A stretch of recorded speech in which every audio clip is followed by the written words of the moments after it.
Bagi yang ada planning nak beli emas, jangan beli emas yang kecil-kecil yang macam ni. Sebab kos nak keluarkan emas tu lebih mahal. Lebih kecil emas tu sebenarnya lebih mahal kos nak mengeluarkan dia. Jadi cara yang paling jimat, kita keluarkan 5 gram gold bar ni ataupun 1 dinar yang berada di 4.25 gram. Kita keluarkan item yang macam ni. Item yang kecil terbaik, 2 item ni. Jadi elakkan keluarkan yang 1 gram, lagi-lagi yang 0.01 gram tu. Itu sebenarnya nak dapatkan harga 1 gram sangat-sangat mahal.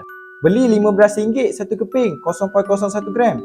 Nak dapatkan 1 gram, kita kena bayar RM15,000.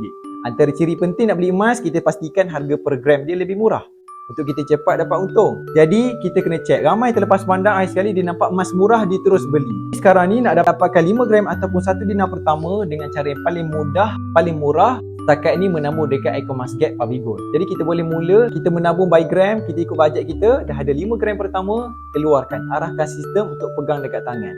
Ini emas yang terbaik.